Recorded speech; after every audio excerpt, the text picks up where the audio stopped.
Good evening and welcome to the channel. Today I'm finishing the install on the Skunk2 Race Header, and I also have something else going on to support that mod, and I asked you guys to comment below in the previous video to see if you could guess what it was that I was going to put on to support the Skunk2 Race Header. Well, let me show you what's going on today. Now this is a must on any DC5, whether it be an RSX or Integra Type R if you plan on running any race header, and that is the energy suspension motor mount inserts. These inserts are for the front and rear engine mounts only, and they stiffen things up just enough so the engine doesn't move as much, preventing cracking on the race header. Now these are definitely going to be more comfortable for daily driving than the Sports or the innovative motor mounts. These just slip into the stock engine mount and then fasten them back down, and they are awesome. I've used them many times. So it's a good thing I didn't torque the bolts to the header. I had to move it aside to access the main bolt up top here, the one that goes through the bracket to the polyurethane bushing, and then there's 3 bolts, 2 right here and 1 over here,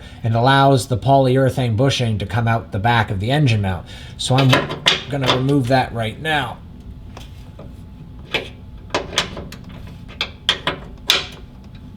And I'm gonna go ahead and loosen these, and then I'm gonna have to get the jack stand to hold the engine on the back side.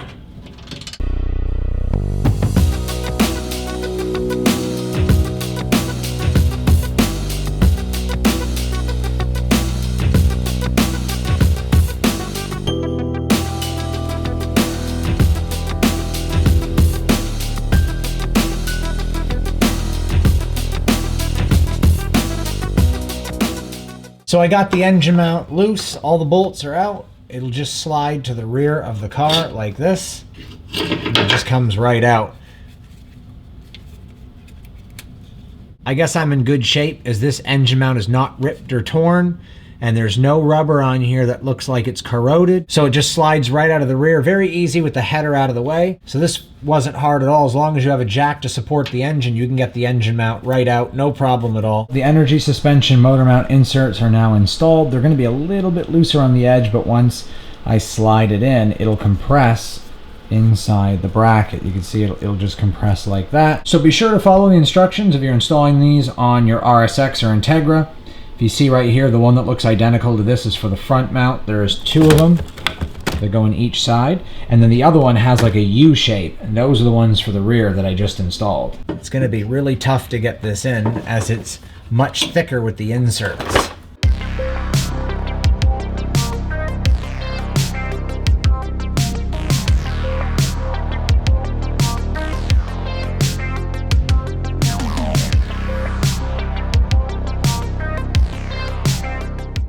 So I'm just torquing everything down. There we go. 43 foot-pounds on the bottom, 47 on the middle bolt going through the polyurethane bushing.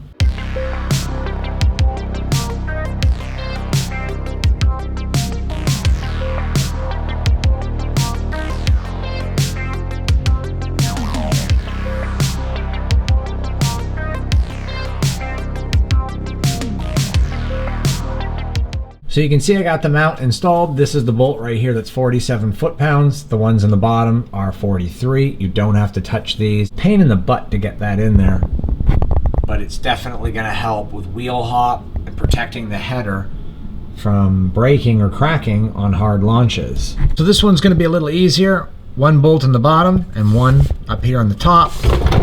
And then last but not least is right here. And that's what holds the engine mount to the transmission. And then this last bolt right here is the one that goes through the actual urethane mount itself. To show you guys how amazing these motor mount inserts are, watch what happens when I move the factory mount. Do you see the movement there? That's no good. Now with the motor mount inserts, you can see they're shaped just like the motor mount itself. And we're gonna slide it in. And it goes right over top, just like that, nice and flush. Now watch when I try to move it. It still moves. Not as much, but it has some play to it. Now when I put the final one in,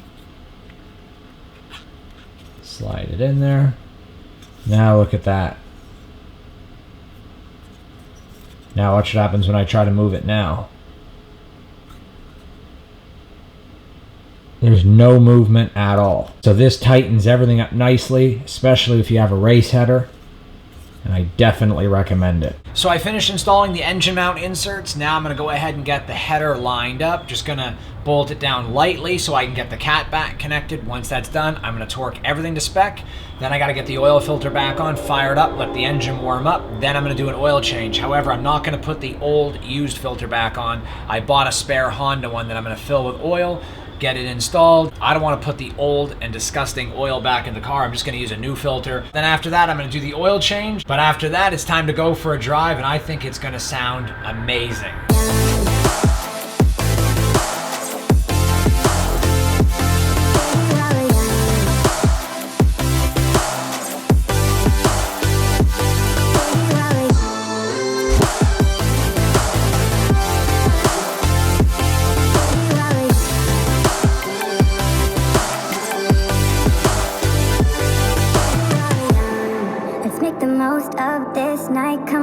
Take my hand,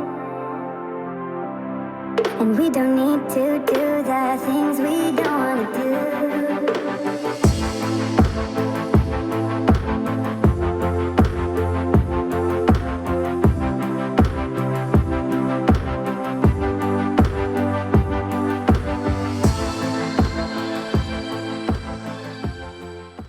So you always want to fill your oil filter with oil before installing it. You want to make sure it's as full as possible without spilling. And since this is a 90-degree oil filter, you don't want to go more than half to 3/4. On the SRT, on the Hellcat and SRTs, the oil filter goes straight up. On the Honda, it goes 90 degrees, so it'll spill out if it's too full. But you definitely don't want a dry start. That's the #1 killer of all engines, is dry starts. You want to make sure your oil filter is completely lubed and full.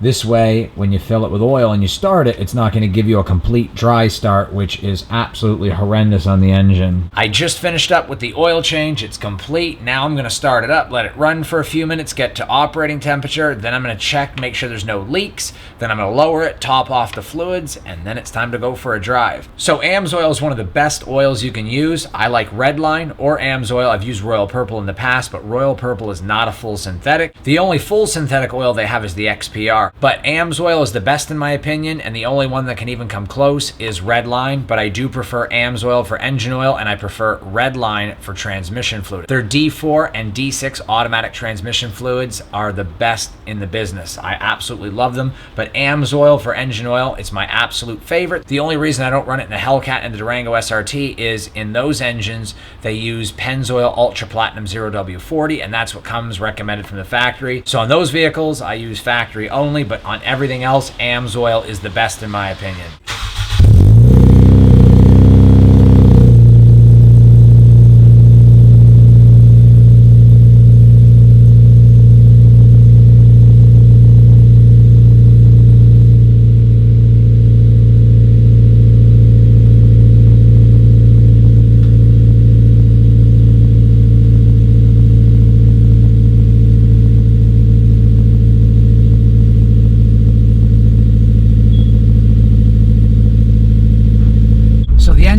Inserts are definitely making vibrations at idle, but they will break in. After a few hundred miles, they'll get a little bit softer. The exhaust sounds really good. With the Skunk2 Race Header, it's a little bit louder at idle and light throttle, but barely. A little bit more boomy at idle. Not louder, just a little bit more bassy. Where it's really going to get loud is in VTEC and wide open throttle. It's going to be nuts.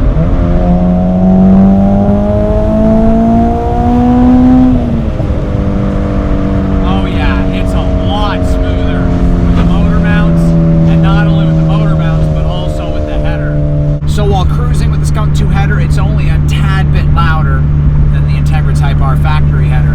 In fact, I think it sounds better because the tone is much better. It's just overall so much better. I recommend a race header to anybody who's got an Integra Type R. It really opens up VTEC and wakes the engine up, and with a K Pro, it's really going to do wonders for the car.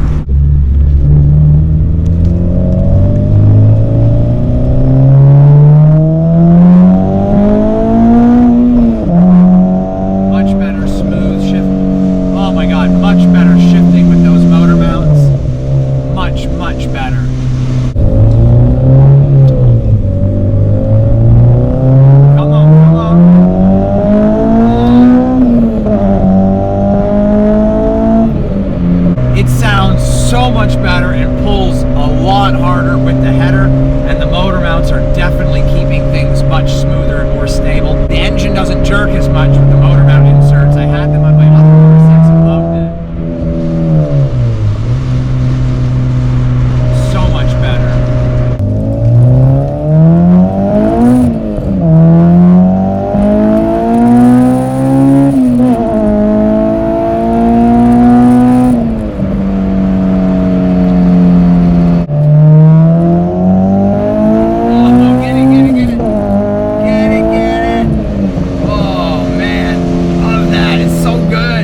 that's going to do it for today's video. Hopefully you guys enjoyed it, changing the oil, finalizing the install for the race header and the motor mounts, and getting everything together, and finally being able to go out for a drive and do a cold start and hit VTEC and hear what it sounds like and see how much better it performs and see how the engine mount inserts are. And everything is great. It's much smoother, better power delivery. The motor mount inserts stabilize the car. A little bit of vibrations, but not too bad. I noticed that as I was driving, they got better as I was getting used to it, but also I believe based on my previous experience and my other RSXs that I've had, the motor mount inserts over the course of a few hundred miles get really soft in comparison to when they're first put in. Like, not as soft as stock. They're definitely much stiffer, but they're definitely good for daily driving. Not too bad inside the cabin. Much better than racing motor mounts. Those would be insane, and I'm definitely not going to install a set of those. I want to be able to drive this on the street all the time.